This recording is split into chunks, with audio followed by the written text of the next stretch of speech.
네, 말씀 보겠습니다. 말씀은 히브리서 오늘 8번째 시간이고요. 제목은 믿지 않는 악한 마음이란 제목입니다. 히브리서 3장 7절에서 14절까지 보겠습니다.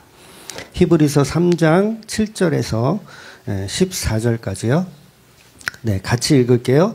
그러므로 성령이 이르신 바와 같이 오늘 너희가 그의 음성을 듣거든 광야에서 시험하던 날에 거역하던 것 같이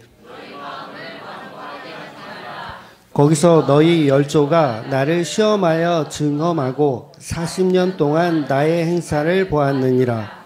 그러므로 내가 이 세대에게 노하여 이르기를 그들이 항상 마음이 미혹되어 내 길을 멀지 못하도다 하였고 내가 노하여 맹세한 바와 같이 그들은 내 안식에 들어오지 못하리라 하였느니라. 형제들아 너희는 삼가 흙 너희 중에 누가 악한 마음을 품고 살아계신 하나님께서 떨어질까 조심할 것이요 오직 오늘이라 일컫는 동안에 매일 피차 권면하여 너희 중에 누구든지 죄의 유혹으로 완고하게 되지 않도록 하라.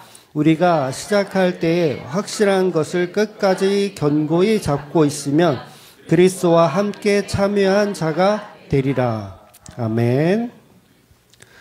네, 예수님께서는 십자가로 우리를 구원하시는데 그 구원이란 이 땅에서 하나님 나라로 데려가는 거예요.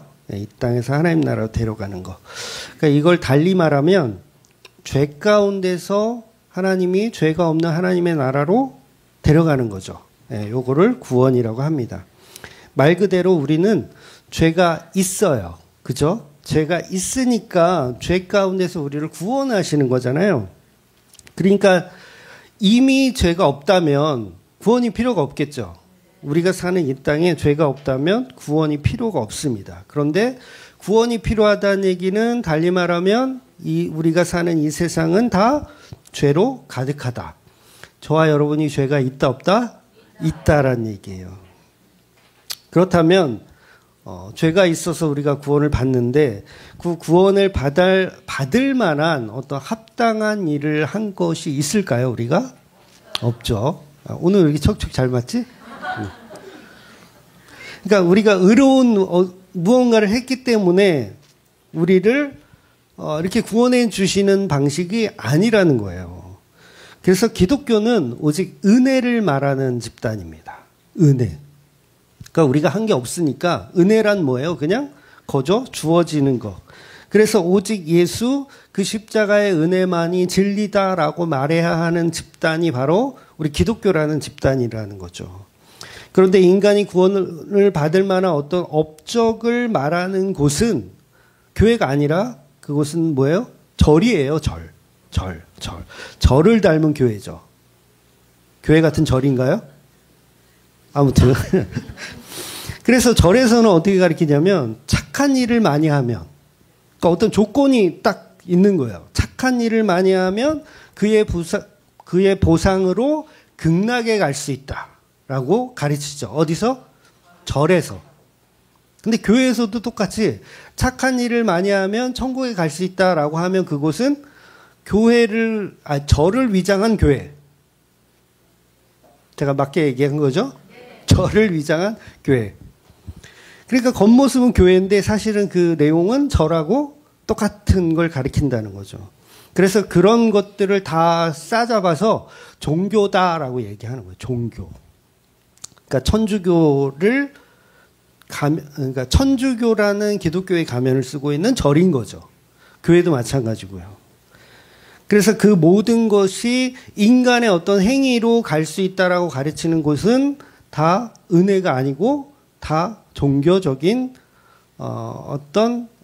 그런 일을 하는 곳이라는 거예요. 그러니까 하나님께 우리가 시험 보듯이, 그러니까 어떤 수능 시험 보듯이 몇 점 이상은 합격해야 천국에 보내준다라는 식.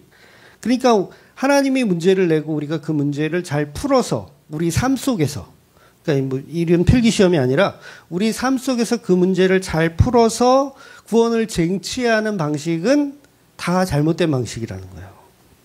그래서 그런 곳을 이제 두 자로 뭐라고 하냐면 이단이라고 해야 되는 게 맞아요. 이단이다. 그래서 실제로 그 신천지 그 이단 보면 실제로 시험을 본다 그러더라고요. 그러니까 거기는 이제 이미 커트라인이 넘었대요. 그러니까 그 모집 인원이 넘었대요. 그러니까 딱 14만 4천 명만 천국 간다고 딱 했는데, 그러니까 그 미달이었을 때는 막 열심히 얘기했는데 어느 순간 14만 4천이 넘어가지고 그 다음에 어떻게 해야 돼요? 커트라인이 있어. 그래서 뭘 해야 돼요? 시험을 본다고 하더라고요. 그래서 시험에서 떨어지면 왜 구원을 못 받아? 그러니까 열심히 공부하고 자기가 뭐를 쌓아야죠. 덕을 쌓아야죠. 덕을. 그래서 사람들이 그렇지 않다. 그러니까 진리에서 말하는 복음은 그렇지 않다. 우리의 행위가 아니라 오직 은혜로 구원을 받는다. 우리가 한 것은 아무것도 없다라고 얘기하면 이게 이제 개혁주의 교리거든요. 개혁주의 기본 교리인데 요 교리를 가지고 많은 교회들은 뭐라고 욕하냐면 값싼 은혜를 말하는 곳이다라고 욕해요. 값싼 은혜. 그러니까 은혜라는 것은 사실 거저주는 게 맞아요. 값싼 은혜가 맞습니다. 값이 싼 정도가 아니고요. 무료예요, 무료. 그냥 공짜예요, 공짜. 그러니까 제가 4남매를 키우고 있지만 4남매 키우니까 돈이 많이 들겠어요, 적게 들겠어요? 많이 들잖아요. 그런데 우리 아이들한테 그 모든 들어가는 돈이 다 무료예요. 이해가 되세요? 큰아들은 이제 대학을 졸업해서 사회인 됐죠. 성인이죠. 그러면 그동안 내가 먹이고 입히고 재웠던 돈 언제 갚을 거야? 제가 이럴까요? 네, 전부 무료였었고 앞으로도 무료라는 거죠. 그래서 그걸 은혜라고 하는 거예요. 은혜. 은혜. 값 없이 주어지는 은혜. 그러니까 오늘 본문이 말하는 광야교회를 예수님의 십자가 은혜로 해석하지 않으면 그 어떤 해석도 전부 이단적인 해석이 돼버려요. 그래서 모세를 믿는 유대인들은 지금도 모세의 어떤 가르침을 계속 믿고 있잖아요. 그 자체가 그냥 이단이에요. 이단. 그러니까 성경을 예수님의 은혜로 보지 못하는 그 자체가 율법주의이며 행위주의 이단으로 가는 거예요. 이 말은 우리 기독교에서는 굉장히 중요한 말입니다. 그러니까 구약의 말씀들을 예수님의 십자가로 연결해서 이렇게 은혜가 주어졌구나라고 보지 못한다면 그렇게 되면 문자에 갇혀가지고 우리가 계속 행위주의로 갈 수밖에 없는 거예요. 그러니까 지난주 본문에 이어서 오늘 본문도 60만 명이 되는 그 이스라엘 백성들이 광야 생활을 하면서 하나님 앞에 합당한 일을 하지 못했잖아요. 그렇죠? 합당한 일을 못했어요. 그러니까 애굽에서 가나안 땅까지 일주일이면 갈 수 있거든요. 걸어서 애굽 땅에서 가나안 땅까지 일주일이면 갈 수 있어요. 그런데 가는 과정을 보면 이제 불신앙, 불순종, 믿음을 지켜내지 못했기 때문에 어떻게 돼요? 그 광야에서 40년을 뺑글뺑글 돈단 말이에요. 그러니까 40년이면 말이 40년이지 한 세대가 다 늙어 죽는 거예요. 한 세대가. 지금 여기 40년 후에 살아계시는 분 웬만한 집사님들은 다 안 계실 거예요. 그렇죠? 이제 밑에 이제 청년들이나 학생들은 좀 있겠지만 웬만한 집사님들은 이제 40년이면 안 계세요. 결국 광야 교회도 똑같이 모세를 비롯한 출애굽 1세대들, 출애굽을 한 1세대들은 여호수아와 갈렙만 제외하고는 모두 가나안 땅에 들어가지 못하고 광야에서 그냥 다 죽었습니다. 그러면 2세대들은 가나안 땅에 들어갔잖아요. 그러면 그들은 1세대보다 믿음이 좋아서 들어갔을까라는 거예요. 전혀 그렇지 않아요. 그럼 왜 들어갔냐? 여호수아라고 하는 그리스도의 예표를 따라갔기 때문이에요. 여호수아라는 그리스도의 예표를 따라가서. 즉 이스라엘 백성이 믿음이 있어가지고 뭐 들어간 게 아니라 여호수아 때문에 들어갔다는 거예요. 즉 본문은 우리 인간들이 구원을 받을 만한 어떤 일을 한 것을 말하는 것이 아니라, 그러면 무엇 때문에 구원받느냐? 그냥 구원은 예수님의 믿음이라는 거예요. 예수님의 믿음. 여호수아라는 존재가 있었기 때문에, 그 존재가 믿음을 발동했기 때문에 다른 모든 백성들이 들어갈 수 있는 거죠. 그러니까 오늘 본문을 잘못 해석하면 어떻게 되냐면, 이스라엘 백성들은 광야에서 불순종하여서 가나안 땅에 못 들어갔으니까 너희는 하나님께 순종하여 거룩한 자가 되어서 거룩한 땅에 들어가자. 이렇게 설교할 수 있잖아요. 그러니까 지금부터 모세에게 충성해라. 하나님의 말씀에 충성해라. 목사님의 말씀에 충성해라. 그러면 어디 갈 수 있다? 천국, 가나안 땅 갈 수 있다. 그러니까 이렇게 해석하는 방식 자체가 잘못된 방식이라는 거예요. 그럼 믿음은 뭐냐? 여호수아라는 그분 곁에 그냥 있는 거예요. 있는 거. 그러니까 우리가 하나님께 순종하여 하나님의 뜻에 합한 무언가를 잘해서가 아니라 가나안 땅에 간다면 그 구원은 그냥 100% 은혜로 가는 거예요. 은혜로. 그래서 기독교는 처음부터 그냥 교리 자체가 전적 타락입니다. 전적 타락. 그러니까 우리가 광야 생활을 똑같이 하더라도 우리는 잘할 수 있다, 잘할 수 없다. 우리도 똑같이 불평, 불만을 늘어놓더라는 거죠. 우리는 다 하나님께 합당한 존재가 아님에도 불구하고 구원을 받는 거. 여러분이 하나님 앞에 합당한 그릇입니까? 네, 한 번이라도 그런 생각을 하신 적이 있죠? 버리세요. 제발. 그러니까 우리는 뭐 정말 성경이 말하는 대로 구더기 같은 인생, 버러지 같은 인생이 맞아요. 그런데 누구 때문에 약속의 땅에 들어갈 수 있다? 예수 그리스도라고 하는 그분, 그 은혜 때문에 우리가 갈 수 있더라는 거예요. 그래서 그분이 바로 메시아다. 그러니까 광야에 있는 이스라엘 백성들이 무엇을 봐야 되냐면 그 약속. 그러니까 약속의 메시아가 오심을 봐야 되는 거예요. 그러니까 1세대들은 뭐예요? 그 약속을 못 본 거예요. 못 본 거. 그런데 2세대는 그 약속을 본 거예요. 그 차이예요. 2세대가 믿음이 더 좋아서가 아니라는 거예요. 예레미야 33장 14절에서 16절 말씀 한번 읽어보겠습니다. 여호와의 말씀이니라. 보라, 내가 이스라엘 집과 유대 집에 대하여 일러준 선한 말을 성취할 날이 이르리라. 그날 그때에 내가 다윗에게서 한 공의로운 가지가 나게 하리니 그가 이 땅에 정의와 공의를 실행할 것이라. 그날에 유다가 구원을 받겠고 예루살렘이 안전히 살 것이며 이 성은 여호와는 우리의 의라는 이름을 얻으리라. 아멘. 그러니까 예수 그리스도라는 메시아를 주겠다라는 언약을 이미 선지자들을 통해서 다 하셨어요. 그러니까 우리가 하는 것은 하나님이 생명을 주셔서 태어나게 한 거. 우리가 한 거라고는 태어난 거. 여러분 기를 쓰고 태어나셨죠? 그거. 그리고 열심히 엄마 젖을 빤 거. 뭐 없어. 그냥 그것도 본능이야. 그러니까 복음도 내가 막 찾아가는 거라고 생각을 하시는데 절대 그렇지 않아요. 복음이 우리를 찾아오시는 거예요. 그러니까 저는 이제 목회를 하면서 이제 설교가 특이하다 보니까 제일 많이 듣는 질문이 뭐였냐면, 목사님 신학교 어디 나왔어요? 이런 질문을 제가 정말 많이 들었어요. 옛날에는. 근데 지금은 이제 네이버나 뭐 나무위키나 이렇게 보면 어디 학교 나왔는지가 이제 다 뜨니까 그런 질문은 안 하는데, 어떤 질문을 또 하시냐면, 목사님은 그럼 누구한테 복음을 배우셨어요? 이런 질문. 그러니까 제가 복음을 누구를 찾아가서 이렇게 그것 좀 복음 좀 알려주시기를 원합니다. 제자가 되기를 원합니다. 이렇게 한 게 아니라 복음이 저를 찾아왔다고 생각해요. 지금도. 복음이 저를 찾아왔다.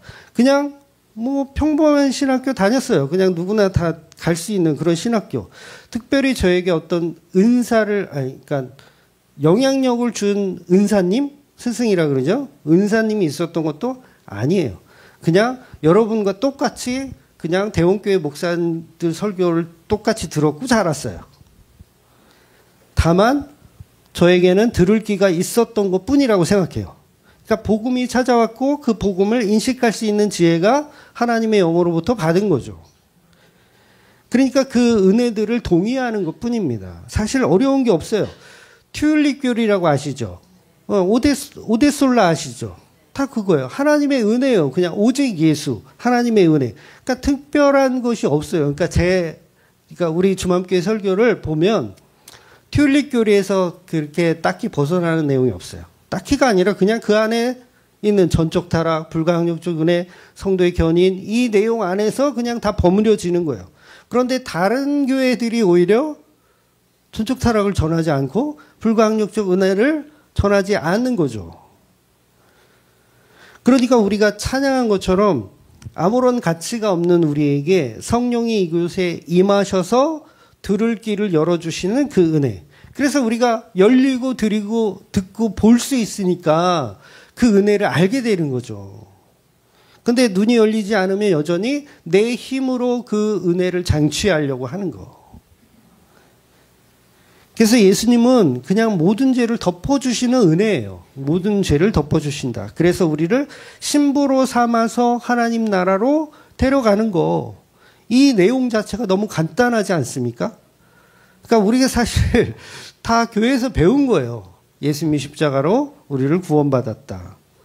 똑같은 얘기를 11년째 하고 있어요. 특이한 거 없어요. 그냥 보편적인 기독교의 교리를 가지고 설명하고 있다는 거죠. 그러니 젖과 꿀이 흐르는 땅으로 우리를 인도하겠다는 아브라함의 언약, 모세의 언약. 그 언약들 때문에 가나안이라는 천국에 갈 수 있는 거지 우리가 참고 견디고 믿음을 발동해서 가는 방식이 아니라는 거예요. 그러니까 오히려 내 힘으로 천국 갈 수 있다? 그 자체가 악한 겁니다. 여러분이 여러분의 어떤 선한 행동을 발동해서 나 천국을 쟁취해야겠다 라고 생각하는 거, 그 자체가 뭐라고요? 악한 거예요. 악한 거. 내 힘으로 죄를 끊어내고 죄를 이기고 선한 자리에 서겠다 라고 하는 거. 그러니까 종교가 다 그거 가르치잖아요. 내 죄를 끊어내고 내가 어떻게 해요? 끊어야지 뭘 이렇게 막 찔러가지고 막 악한 게 있어. 그럼 막 찔러. 허벅지를 막 찔러가지고 끊어내고 나 끊어냈으니까 나 선한 자리에 갔다라고 생각하는 그 자체가 악한 거예요. 악한 거. 그래서 우리는 그걸 끊어낼 수 없고 그 악한 것에 계속 유혹되고 빠지니까 여전히 죄투성인 거예요. 그러면 누가 거기서 건져낼 수 있어요? 예수님만이 그 악에서 우리를 건져낼 수 있더라는 거예요.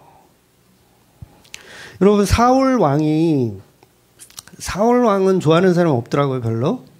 평판이 좀 안 좋아요. 근데 사울 왕이요, 잘생겼어요. 키도 엄청 크고요. 우리 큰 딸은 이상형이 키가 아빠보다 10cm는 커야 된다고. 키가 크고 잘생긴. 그런 사울이 또 겸손하기까지 했어요, 처음에는. 나는 왕의 자격이 없습니다라고 얘기할 정도, 이렇게 행동할 정도로 굉장히 겸손하면서 하나님 마음에 이렇게 들을 수밖에 없는 인물이었어요. 그런데 사울이 타락의 길을 걷잖아요, 어찌되었든. 그런데 어떤 그런 물꼬가 있어요. 왜? 뭐 때문에 타락하기 시작했을까라고 봤을 때, 굉장히 사건 하나가 있어요. 그 사건이 뭐냐면, 사무엘이 오기 전에 사울이 제사를 지내는 사건이 있어요. 사무엘이 오기 전에 제사를 지내는 사건. 그러니까 무슨 말이냐면, 사무엘은 제사장 역할을 했던 사람이기 때문에 제사장을 이렇게 같이 하나님께 제사를 드려야 됩니다. 그래서 제사장을 처음에는 기다렸어요. 사무엘을 기다렸어. 그런데 사무엘이 오지 않는 거예요. 약속한 시간이 되었는데도 오지 않아. 그러니까 제사를 드리는 이유는 뭐냐면 제사를 빨리 지내고 나서 전쟁터에 나가야 돼요, 사울이. 지금 아군들이 막 탈영하고 막 난리가 났어. 무서우니까 탈영하고 막 난리가 났어. 빨리 가서 전쟁을 해야 돼요. 지금 한시가 급해요. 근데 사무엘이 함흥처사 오지를 않아. 그래서 저는 옛날에 이 말씀 전혀 이해가 안 됐는데, 그래서 사울이 기다리다 못해서 어떡합니까? 자기가 그냥 제사를 지내버려요. 제사를 지내버려. 그리고 마침 제사가 이제 끝날 무렵 사무엘이 왔어. 와가지고 막 승질을 얼마나 내는지, 사무엘이 너는 뭐 네 마음대로 제사를 드리냐고 막 욕을 하는 거예요. 사무엘이 이상해요? 사울이 이상해요? 누가 늦게 오래? 아, 그렇잖아요. 여러분 세뇌돼서 그래. 말씀을 잘 이해해 보세요. 여러분 세뇌돼 있어서 그래. 누가 잘못하고 있는 거냐면 사무엘이 잘못하고 있는 거예요. 왜 약속한 시간에 안 와? 지금 병사들이 탈영하고 적군은 지금 언제 쳐들어올지 모르고 빨리 전쟁에 나가야 되는데 사무엘은 안 오잖아. 그럼 어떻게 해요? 사울이라도 그냥 제사를 안 드리고 나가면 그건 또 더 나쁜 거잖아. 그래서 제사를 드려. 그러니까 목사님들도 설교할 때 사울이 잘못했다고 막 이렇게 지적을 해요. 근데 저는 이해가 안 됐어요. 이게 왜 잘못이야? 왜 잘못이야? 한시가 급한데 빨리 전쟁 나가야 되는데 잘못한 건 사울이지. 아니 사무엘이지. 사무엘이 하나님께 죄송하다고 해야 돼요? 안 해야 돼요? 늦장 부려서 죄송합니다. 오다가 교통사가 나가지고 그거 해결하느라고 좀 늦었습니다. 이렇게 사무엘이 하나님한테 죄송하다고 해야 할 일이지 왜 사울이 죄송하다고 하냐고요. 근데 이게 무슨 얘기를 하는 거냐면 결과적으로 사울의 생각은 하나님이 없이도 전쟁에 나가서 이길 수 있다라고 생각하는 거예요. 이게 무슨 말이냐면 사무엘이 없이도 자기의 정성을 하나님께 바칠 수 있다라고 생각하는 거. 그러니까 예수 없이도 내가 천국에 갈 수 있다라고 생각하는 거. 제가 말을 똑바로 잘 했나요, 지금? 그러니까 나는 예수 없이도 나의 정성과 나의 어떤 열심으로 천국을 쟁취할 수 있다고 생각하는 게 사울의 생각이었다는 거예요. 그러니까 종교는요, 겉으로 보기에는 굉장히 현명합니다. 그렇잖아요. 내가 열심히 해서 천국을 쟁취하는 거, 이게 뭐가 나빠요? 이게 뭐가 나빠요? 그냥 아무것도 안 하는 인간들보다 낫지 않아요? 뭐라도 해가지고 천국을 정치해야 하는 저런 사람들에게 천국을 주는 게 당연한 이치이고 이 세상 종교라는 거예요. 근데 기독교는 그걸 다 부정해요. 아니야, 그냥 가만히 있어. 제사 드리지 마. 누가 안 오면. 사무엘이 안 오면 제사 드리지 마. 지금 사람들이 다 탈영하고 지금 난리가 났는데요? 적군이 쳐들어오는데요? 그래도 기다려. 무슨 강아지도 아니고 기다려. 먹을 걸 앞에 주고 기다려. 요게 기독교라는 거예요. 인간의 이성으로 이해가 돼야 안 돼요. 안 되는 거예요. 그러니까 다 정신 나간 사람들이 여기 모여 있는 거라니까요. 그러니까 오늘날도 많은 교인들이 예수 없이 자기 정성으로 하나님께 기쁨이 될 수 있다고 생각하는. 그래서 각종 절기들을 만들어서 하나님께 바치죠. 사실 성탄절 대목이에요. 교회는 25일 날 예배를 하냐 안 하냐에 따라서 막 200만 원, 300만 원이 왔다 갔다 해. 우리 같은 작은 교회도 성탄절 예배를 드리면 200만 원, 300만 원이 그냥 생겨요. 근데 안 한대, 목사님이. 그러니까 인간의 정성으로 뭔가를 할 수 있다라는 그 자체가 다 인간의 종교성이라는 거예요. 내 정성을 바쳐서 하나님을 기쁘게 할 수 있다. 그런데 기독교는 그렇지 않다라는 거예요. 우리의 정성은 하나님께 도달할 수가 없다. 그러니 저와 사울은 자기가 무슨 잘못을 했는지 깨닫지 못하는 거예요. 깨닫지 못해요. 이렇듯 사람은 성령의 은혜가 없으면 죄가 무엇인지를 깨닫지 못하는 거예요. 그런데 희한한 게 있어요. 자기가 사무엘 없이 제사를 드렸잖아요. 그리고 나서 전쟁에 나가거든요. 이 전쟁에서 대패해야 되겠죠. 그렇잖아요. 하나님 말대로 안 했잖아. 사무엘이 없는 상태에서 지가 예배드리고 전쟁에 나갔으면 이제 완전히 대패하고 완전히 패하고 병사들 다 죽고 그리고 나서 쩔뚝거리면서 와야지 정신을 차리겠죠. 근데 웃긴 건 성경 보시면 아시겠지만 그따위 제사를 드리고 나가서 전쟁에 나갔는데 대승을 거둬요. 그의 아들 요나단은요, 그 무기를 든 그 청년 한 명 둘이서 들어가가지고 블레셋 진영을 들어가가지고 20명인가를 도륙을 해요. 엄청난 일이죠. 싸움을 잘해요, 못해요? 잘해요. 사울도 전쟁에 승리해요. 과연 왜 그럴까, 하나님이? 이해가 되세요? 좀 패하게 하지, 망하게 해서 정신 차리게 하지. 근데 왜 전쟁에 승리할까요? 답은 하나예요. 하나님은 사울을 버렸어요. 네. 하나님은 사울을 버렸습니다. 무엇 때문에? 사무엘 없이 제사를 드린 것 때문에 하나님은 사울을 버리셨어요. 그래서 여러분이 정말 승승장구한다. 이 사회에 나가서 잘 된다. 그러면 뭔가 하나님 나를 버리셨나? 오히려 그렇게 생각하셔야 돼요. 하나님 나를 버리셨나? 혹시라도 되는 일이 없고 망하면 야, 하나님이 그래도 나를 버리시지는 않았구나. 그러면 내가 혹시 내 정성으로 하나님께 뭔가를 드리려고 했던 계수작이 있나? 뭐 자기를 뒤돌아봐야 된다는 거죠. 그러니까 성경에 보면 또 복을 받은 인물로 우리가 다 이구동성으로 말하는 인물이 있어요. 솔로몬을 또 빼놓을 수가 없죠. 솔로몬의 지혜가 충만하여 재판을 얼마나 명쾌하게 합니까? 다른 나라 귀빈들이요 찾아와서 솔로몬한테 그 지혜를 배워갈 정도로 그 지혜는 온 세계에 떨쳤어요. 그러니까 그 대표적인 재판이 그거죠. 두 엄마의 한 아이를 가지고 자기 아이라고 이렇게 싸우던 그 재판. 그래서 솔로몬이 명쾌하게 살아있는 아이를 반으로 잘라서 판결을 해버려요. 그때 울고불고 하며 이 아이는 반으로 자르지 말아주세요. 죽이지 말아주세요. 차라리 저쪽 엄마에게 주세요라고 했던 그 자기 아기를 포기했던 그 엄마가 진짜 엄마죠. 진짜 엄마. 진짜 엄마를 솔로몬이 멋지게 판결해요. 자, 아이를 반으로 자르자라고 했던 엄마는 어떤 엄마?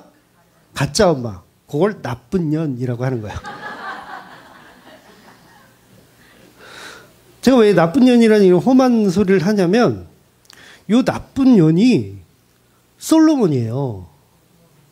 뭔 말인지 잘 이해가 안 되실 텐데 하나님이 북이스라엘과 남유다를 반으로 가르신단 말이에요. 반으로 갈라요. 그러면 솔로몬이 착한 엄마라면 어떻게 해야 될까요? 반으로 가르지 말고 나 왕자리 내려놓을게요. 맞아요, 들려요. 나 왕자리 내려놓을게요. 반으로 가르지 마세요. 차라리 이스라엘을 지켜주세요.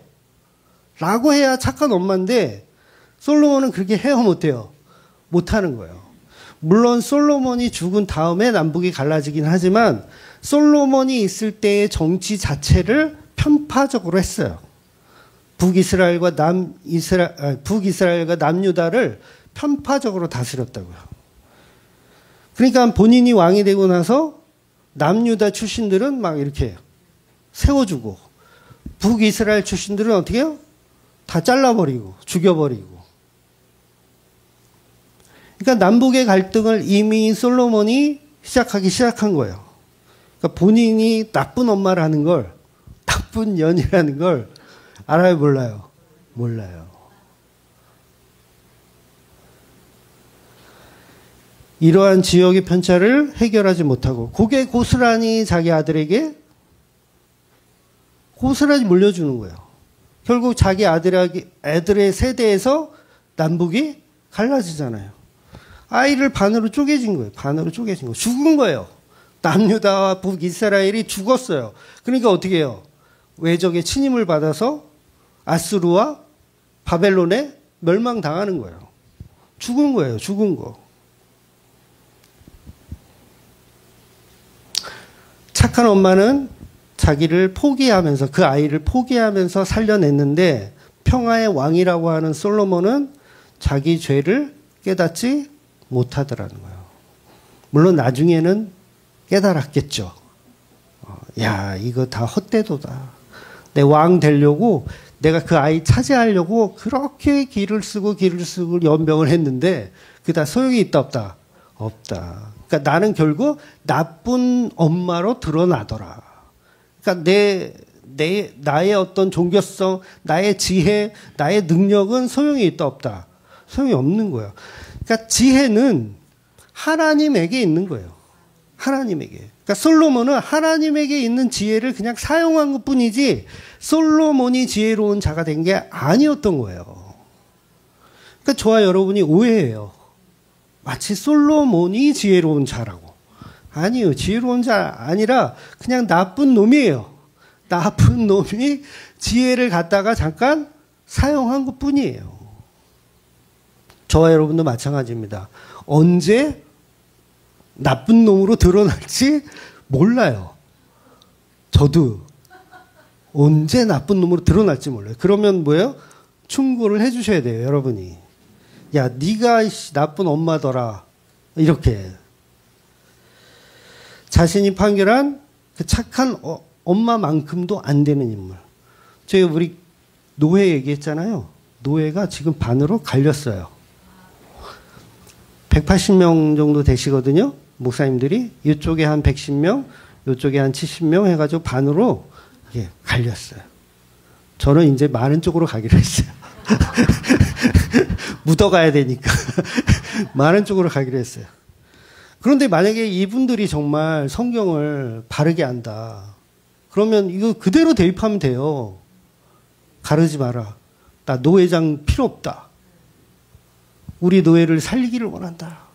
어떤 이런 지혜를 발동하는 목사님이 한 분이라도 계시면 노회가 찢어지지 않을 텐데 결국 찢어지잖아요. 왜 그러냐면 지혜가 없는 거예요. 하나님의 은혜가 없는 거예요. 그러니까 성경을 잘 봐야지 다윗을 추앙하고 솔로몬을 추앙하고 나도 솔로몬과 같은 사람이 되고 싶다. 사도 바울과 같은 어떤 믿음이 되고 싶다. 이 자체가 어리석은 거라는 거예요. 그 믿음은 누가 주시는 거? 예수님이 잠시 맡겨주시는 거예요. 맡겨주시는 거. 어떤 분들은 저에게 이제 계속 그렇게 얘기하죠. 목사님은 왜 맨날 다른 교회를 까느냐.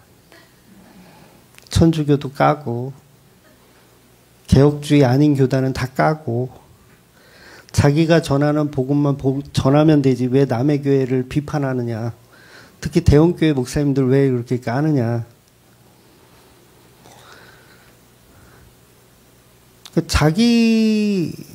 자기나 잘하지. 이런 거 자기나 잘하지. 어떻게 목사님들을 종교 보이스피싱이라고 이야기할 수 있느냐. 막 블라블라 언짢아 하시는 분들이 있어요. 요새 막 그 구독자가 원래 이렇게 막 마이너스로 가진 않거든요. 요새 막 마이너스가 네, 마이너스로 가가지고 그 좀 세긴 셌나? 이런 생각을 하기는 해요. 그러니까 성경은요 처음부터 끝까지 인간을 깝니다 그냥. 그러니까 다 까요. 그러니까 성경 자체가 인간을 까기 때문에 이 성경을 가지고 설교를 하려면 깔 수밖에 없어. 오죽하면 솔로몬도 까. 그렇잖아요. 사울도 까고 솔로몬도 까고. 그런데 그 모습이 바로 우리라는 거예요. 남을 까는 게 아니라 우리 자체를 까는 거예요. 우리 자체. 그러니까 본문도 보세요. 히브리 기자가 광야 생활하던 자기의 조상을 까요. 자기 조상을 까. 그러니까 그들의 목적은 가나안 땅 천국 가는 건데 전부 전적 타락해서 못 갔다라고 까는 거예요. 까는 거. 인간은 그렇게 할 수가 없다. 하나님의 말에 순종하며 하나님 말에 이게 뭐라 그래 불순종하지 않으며 이렇게 갈 수 있는 인간이 없다는 얘기를 하는 거예요. 왜냐하면 유대인들은요 모세를 굉장히 칭찬하거든요. 근데 히브리서가 모세를 이렇게 막 까는 이 내용 자체는요, 굉장히 이건 센세이션한 거예요. 우리는 별로 감흥이 없지만, 여러분, 모세도 가나안 땅 못 들어가잖아요. 못 들어가고 죽어요. 이 얘기 즉슨 모세를 포함해서 불순종했다라고 얘기하는 거예요. 근데 모세가 얼마나 대단한 인물이었습니까? 하나님과 1대1로 대화할 수 있는 사람. 누구도 하나님이 말씀을 안 하시는데 모세하고는 한 자리에서 대면하여서 설명하는. 어느 정도로 설명하냐면 창세를 다 말해줘. 창세기를 다 말해줘. 그러니까 아담과 하와도요, 자기들이 어떻게 태어난지 몰라요. 아담과 하와도 자기들이 어떻게 흙으로 뭐 지어서 뭐 이렇게 했는지 알아요, 몰라요? 몰라요. 태어나 보니 세상에 이렇게 있었어. 그러니까 몰라. 그런데 그걸 다 설명해 주는 게 하나님이고 그걸 받는 사람이 모세라는 거예요. 어마어마한 걸 받은 거예요. 그런데 모세는 오실 그리스도의 모형일 뿐 위대한 자가 아니다라는 말을 본문이 하더라는 거죠. 오히려 모세는 혈기를 부리며 자기 마음대로 하는. 그러니까 복음을 전하는 모세나 여호수아나 다윗이나 솔로몬이나 목사나 장로나 다 아무것도 아닌데 그 예수님의 그 본질을 봐야 된다는 거죠. 그 본질이 더욱더 위대하다. 그러니까 모세가 건축물이라면 예수님은 그 건축물을 지은 사람이다 라고 표현하는 거죠. 그러니까 10월 달인가요? 저기 송도, 인천 송도 거기 갔다 왔거든요. 갔다 와서 정말 희한한 건물들이 있더라고요. 좀 깜짝 놀랐어요. 보통 빌딩들은 그냥 직사각형이나 이렇게 반듯하게 섰는데 거기 같으니 막 건물이 막 삼각형 모양이 있고 막 밑에는 작은데 위에는 둥그렇고 막 별의별 건물들이 막 있더라고요. 그러니까 공상과학 영화에 나올 법한 그런 건축물들이 막 있어요. 저 그거 보면서 물론 실용성이 있는지는 모르겠는데 그거 보면서 정말 감탄을 했어요. 그 건물도 보면서 집사람하고 이렇게 걸어가면서 야, 도대체 저건 어떻게 저렇게 지었을까? 진짜 대단하다 라고 이렇게 감탄을 했거든요. 근데 그 감탄한 게 그 건물을 보고 감탄한 게 아니라 건물을 지은 사람들에게 감탄을 한 거예요. 정말 기술이 대단하다. 그러니까 본문이 얘기하고 싶은 건 이런 어떤 정황들, 상황들을 보지 말고 그 상황과 정황들을 만들어가고 계시는 하나님과 예수님을 봐야 된다는 것이죠. 그래서 우리는 그의 집이기 때문에 집은 하나님 만드시는 거예요. 예수님이 만들어 가는 겁니다. 그래서 그 마음 가운데 거해야 우리가 하나님의 집이며 거기서 연합하여 하나님의 나라를 사는 거예요. 그래서 그 예수를 날마다 깊이 생각하는 것, 이것이 예배이며 기독교의 방향성이라고 설명하는 것이죠. 그래서 오늘 본문은 그 예수를 묵상하지 않는 것이 곧 하나님을 믿지 않는 것이고 하나님을 믿지 않는 것이 곧 죄라고 오늘 본문은 지난주 본문에 이어서 계속 말씀하는 겁니다. 그러니까 보통 종교인들이 생각하는 죄하고 성경에서 말하는 진리가 말하는 죄의 개념이 완전히 달라요. 그래서 오늘 본문을 다시 한번 보면 이제 12절부터 같이 한번 읽어볼게요. 혹시 말씀 있나요?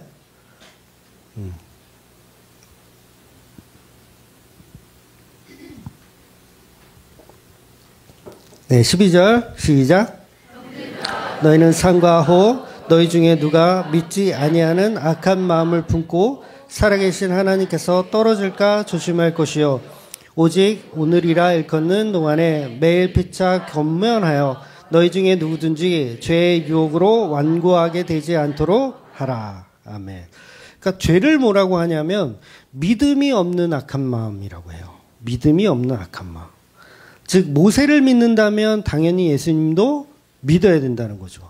그러니까 모세만 믿고 예수님을 믿지 않으면 그걸 악한 행동이라고 하는 거예요.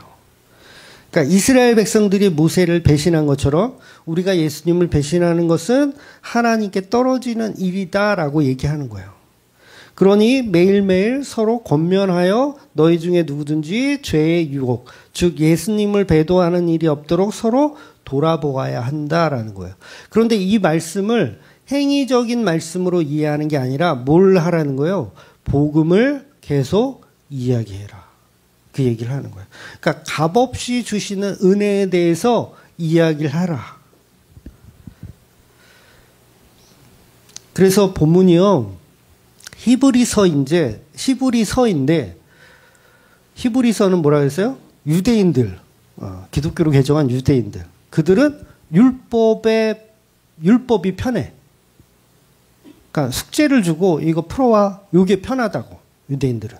그런데 그들에게 전하는 말씀인데도 불구하고 율법적인 이야기들이 전혀 없어요. 오직 십자가에 죽으신 예수님만 복음이라고 얘기하는 거예요. 그래서 그 예수님을 깊이 생각하자. 깊이 생각하자. 그러니까 안식일을 어기는 거 죄가 아니고 11조를 떼먹는 거 죄가 아니고 뭐가 죄다? 예수님을 믿지 않고 배도하는 것이 죄다라고 얘기하는 거예요. 그래서 저도 주일 성수 강요하지 않잖아요. 좋죠? 안 좋은가요? 구약에서처럼 여러분의 매출의 10%를 교회에 바쳐라. 얘기하지 않죠. 물론 하는 사람을 가지고 뭐라 하진 않아요. 네. 해주시면 감사해요. 네. 그러니까 복음으로 완성된 교회는 더 이상 그런 게 죄가 아니라는 거예요. 그러니까 막말로 헌금을 못하는 거 죄가 아니에요. 그렇다고 무조건 여긴 다 공짜야. 이런 것도 좀 문제가 되겠지만 교회 생활을 잘하고 못하고는 죄하고는 상관이 없는 거예요. 뭐가 상관이 있냐면 예수를 믿지 않는 거. 예수님의 십자가의 죽으심을 믿지 않는 거. 예수님이 지성소 안에 들어가셔서 우리의 제물 대신 그 어린 양으로, 하나님의 어린 양으로 죽으셨음을 믿지 않는 것, 이런 걸 죄라고 얘기하더라는 거예요. 지난주에 제가 찬양을 하면서 잠깐 말씀드렸지만 로마서 12장 1절을 말씀드렸어요. 있나요? 같이 읽어보겠습니다. 시작. 그러므로 형제들아, 내가 하나님의 모든 자비하심으로 너희를 권하노니 너희 몸을 하나님이 기뻐하시는 거룩한 산 제물로 드리라. 이는 너희가 드릴 영적 예배니라. 아멘. 여러분, 이 말은 여러분의 몸을 깨끗하거나 여러분의 몸이 깨끗하니까 이것으로 가치 있는 제물을 하나님께 드려라. 이런 얘기가 아닙니다. 그래서 밑에 이어지는 5절은 그 가치 있는 이유에 대해서 설명하고 있어요. 네, 같이 읽어볼게요. 5절 시작. 이와 같이 우리 많은 사람이 그리스도 안에서 한 몸이 되어 서로 지체가 되었느니라. 아멘. 우리의 몸을 하나님께 드리래요. 그러면 밑에 거는 자르고 그냥 요것만 그냥 문자로 탁 해서 하면 요거 교회에서 써먹기 너무 좋잖아요. 여러분의 몸을 하나님께 드려라. 몸이라는 의미는 뭐예요? 여러분의 모든 것, 여러분의 재산, 여러분의 지식, 여러분의 시간, 모든 것을 어떻게 바쳐라? 하나님께 거룩한 산 제사로 바쳐라. 바쳐, 오늘부터. 그런데 그 바침의 그 몸은 5절에 보니까 그리스도와 한 몸이었기 때문이라는 거예요. 그러니까 여러분의 몸뚱아리는 하나님의 안 받아요. 더러워서. 근데 어떻게 할 때 받는다고? 그리스도와 한 몸을 이루었을 때 받으신다는 거예요. 이게 영적 제사라는 거예요. 근데 이 중요한 5절은 빼버리고 1절만 말하잖아요, 목사님들이. 그래, 그따위로 해서 하나님 받겠어? 그러니까 너희들은 죄인이지만 하나님께 드릴 영적 제물이 안 되지만 예수님의 몸된 교회가 되었으니 예수님이 자기 몸을 거룩한 산제물로 드리시는 거예요. 드렸더니 어떻게 돼요? 하나님이 요건 이해를 잘 하셔야 되는데 드렸더니 하나님이 이거 더러운 몸뚱아리 왜 가져왔어? 그래서 죽는 거예요. 그게 뭐라 그랬어요? 지성소 안에 들어온 제사장. 히브리서만 이렇게 독특하게 표현하는 거예요. 그래서 마저 죽는. 그래서 우리의 몸을 거룩한 산 제사로 드려진 거예요. 드려진 거. 누구 때문에? 예수님 때문에. 제사장이신 예수님 때문에. 우리는 더러워서 하나님의 지성소 안에 들어갈 존재도 안 되는데 예수님이 우리를 데리고 지성소 안으로 들어가신 거예요. 그래서 더 이상 재물 끝났다예요. 더 이상 재물 끝났다. 그래서 휘장이 찢어졌다 그랬죠? 휘장이 찢어졌어요. 더 이상 다른 재물은 안 받겠다라는 하나님의 사인이에요. 더 이상 다른 재물 필요 없어. 영단번에 드려졌어. 어떤 재물? 하나님의 어린 양이신 머리이신 예수 그리스도와 그 몸된 교회가 지성소 안에서 영단번에 들어졌기 때문에 더 이상의 제사는 필요 없다. 그러면 우리가 예배한다는 건 뭐냐? 그 지성소 안에 죽으신 예수 그리스도의 피를 기념하는 거예요. 기념하는 거. 그래서 계시록 7장 한번 볼게요. 7장 10절하고 14절 두 절만 같이 보겠습니다. 큰 소리로 외쳐 이르되 구원하심이 보좌에 앉으신 우리 하나님과 어린 양께 있도다 하니 내가 말하기를 내 주여 당신이 아시나이다 하니 그가 나에게 이르되 이는 큰 환난에서 나오는 자들인데 어린 양의 피에 그 옷을 씻어 희게 하였느니라. 그러니까 어린 양의 피로 우리의 몸이 씻어진 거예요. 씻어진 거. 거룩한 제물이 뭐 때문에 되었다? 피 때문에 된 거예요. 더러운 제물을 가지고 왔는데 그 머리가 죽으셔서 그 피로 우리를 덮어. 그러니까 거룩하지 않은데 거룩하게 된 거예요. 되게 쉬운 얘기인데 되게 어렵게 하고 있네. 그래서 그걸 환난이라고 하는 거예요. 환난이구나. 예수가 죽었으니 우리 머리이신 예수가 죽었으니 그걸 환난이구나. 그래서 하나님의 징계받은 하나님의 어린 양.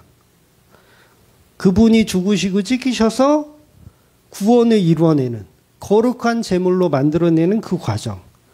그게 지성소 안에서 다 이루어지는 거예요. 흰 옷 입은 천사들이 왜 나타날 수 있어요? 하나님의 어린 양 때문에. 그래서 우리가 드리는 영적 제사는, 영적 예배는 우리의 몸으로 드리는 게 아니라 연합된 예수 그리스도와 함께 하는 거예요. 그러니까 여러분이 예수 그리스도와 연합되어 있다면 그 자체가 예배하는 거예요. 여러분의 삶이 예수 그리스도와 연합되어 있다. 그러면 어디를 가나 예배자인 거예요. 그러니까 영화를 받든 뭐 대중가요를 듣든 다 예배하는 거예요. 이 말이 이해가 되실지 모르겠어요. 좀 어렵긴 하지만 여러분의 삶 자체가 그냥 예배의 삶이 되는 거예요. 누구 때문에? 예수님 때문에 그렇게 되는 거예요. 그래서 예수님이 십자가는 나 혼자 지는 것이 아니라 각자 너희들도 십자가를 지고 누구를 따르라? 나를 따르라 하는 거예요. 나를 따르라. 너희는 나의 몸이다. 몸이다. 머리가 가는데 몸이 안 오면 돼요? 그럼 몸이 이렇게 내 몸에 붙어 있으니까 아름답지. 이 팔이 뚝 잘려가지고 저기 툭 떨어져 봐요. 징그럽죠? 아니, 징그러운 인간들 그냥. 예수님에게 떨어지는 순간 뭐예요? 징그러운 인간들이에요. 징그러운 인간들. 그러니까 내 몸에 있어라. 내 몸에 있어라. 그래서 저와 여러분을 제물로 받으시는 게 아니라 그 예수님의 모습. 그래서 천국 가면요, 여러분 착각하지 마세요. 천국 가면 하나님이 혜원아 왔느냐? 성미야 왔느냐? 이렇게 각각 불러주실 걸로 우리는 막 기대하고 있죠. 죄송하지만 그 기대는 좀 안 하셔도 돼요. 왜냐하면 우리는 한 몸이에요. 교회라는 공동체로 불러주시는 거예요. 물론 하나님은 우리를 머리털 하나까지도 다 세시는 분이시지만 우리 쪽에서는 그렇게 생각할 필요가 없는 거예요. 그냥 우리는 예수님의 몸된 교회, 그것으로만 만족할 수 있다는 거죠. 그래서 교회는 그냥 여자예요. 하나의 여자, 하와. 그래서 남자분도 계시지만 다 여자예요. 이해가 되세요? 여자. 그래서 음행하다 잡혀온 여자 아시죠? 음행하다 잡혀온 여자가 예수님 그러잖아요. 아무도 너를 정죄하지 않는다. 나도 정죄하지 않고 아무도 너를 정죄하지 않는다. 다시는 이런 죄를 짓지 마라 라고 말씀하실 때 과연 여기서 말하는 이런 죄를 다시 짓지 마라가 간음죄에만 국한될까요? 그렇지 않아요. 여러분, 이 여자는요, 또 간음할 수도 있어요. 싹수가 노래가지고 또 할 수도 있고, 또 살면서 형편이 어려우면 또 할 수도 있어요. 그런데 예수님 말씀하시는 죄를 짓지 마라라는 그 죄는 뭐냐면, 지금 이 사랑, 예수님이 너에게 베풀어 주신 신랑 되신 예수의 사랑을 잊지 마라. 그 얘기 하시는 거예요. 그걸 잊는 순간 죄예요. 그걸 잊는 순간 죄예요. 기독교의 죄는 예수님의 사랑을 잊어버릴 때예요. 다른 게 아닙니다. 그러니까 우리가 교회로서 각자 살아온 환경이 다르고 복음을 들은 경로도 다르고 지금 교회 안에 취향들이 다 달라요. 그렇잖아요. 뭐 사도 바울 파, 아볼로 파, 바나바 파, 여러분 다 있죠? 나는 누가 좋더라 막 이런 거. 그런데 그 방향성은 오직 예수 그리스도의 십자가라면 우리는 다 한 몸이라는 거예요.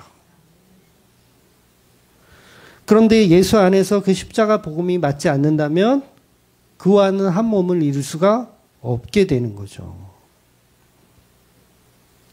그러니까 불교에서도 그런다 그랬죠. 부처를 믿지 말고 너가 부처가 되어라. 이거 굉장히 끔찍한 거예요. 교회에서도 예수를 믿지 말고 네가 예수가 되어라라고 가리키는 교회들 많이 있어요. 그런 자들과는 사실은 연합할 수가 없는 거예요. 예수님만 남자입니다. 우리는 다 여자. 여러분, 그래서 구약에서 동성애를 왜 저주하시는 줄 아세요? 복음적으로 해결을 해보면 결국은 여자끼리 좋아하는 거예요. 남자 없이. 예수 없이 여자끼리 좋아한다고. 교회들끼리 막.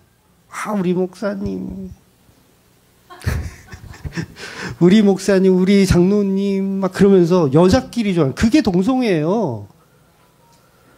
뭐 신체적으로 뭐 그런 사람들 막 저주하고 막 그러잖아요. 막 그 데모라 그래? 뭐라 그래?